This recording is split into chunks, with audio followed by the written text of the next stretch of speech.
कांग्रेस के एक परिवार ने संविधान को चोट पहुंचाने में कोई कोर कसर नहीं छोड़ी है।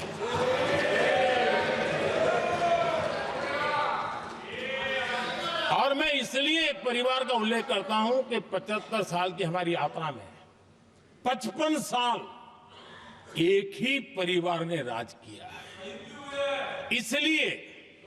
इसलिए देश को क्या क्या हुआ है ये जानने का अधिकार है।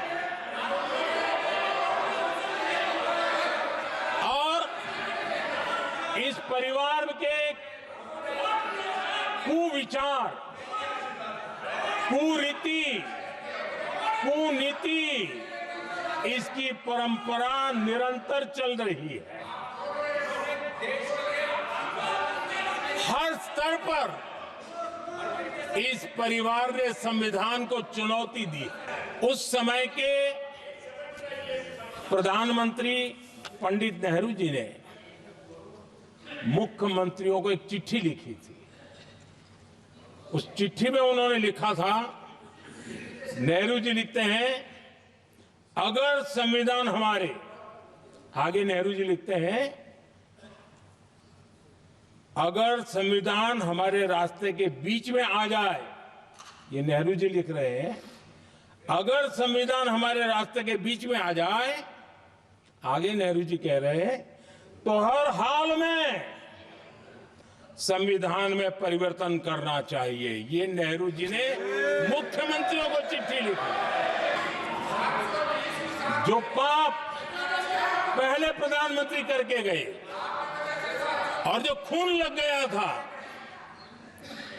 1971 में, सुप्रीम कोर्ट का एक फैसला आया था। उस सुप्रीम कोर्ट के फैसले को संविधान बदल करके पलट दिया गया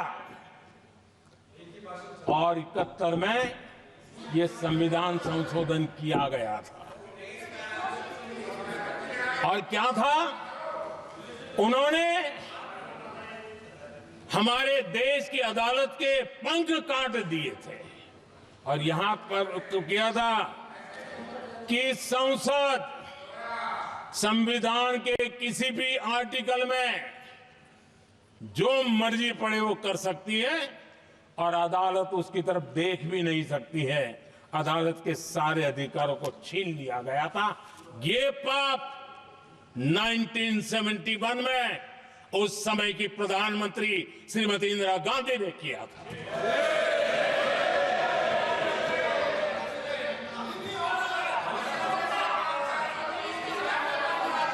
और इस परिवर्तन ने इंदिरा जी की सरकार को मौलिक अधिकारों को छीनने का और न्यायपालिका पर नियंत्रण करने का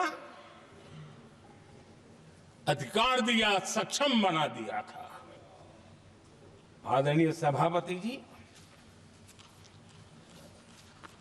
खून मुंह पे लग गया था, कोई रोकने वाला था नहीं। और इसलिए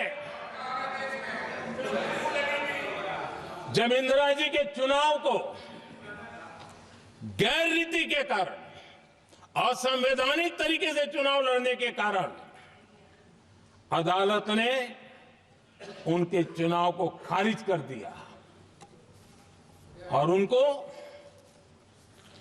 एमपी पद छोड़ने की नौबत आई, तो उन्होंने गुस्से में आकर के देश पर इमरजेंसी थोप दी, आपातकाल लगा दिया अपनी कुर्सी बचाने के लिए।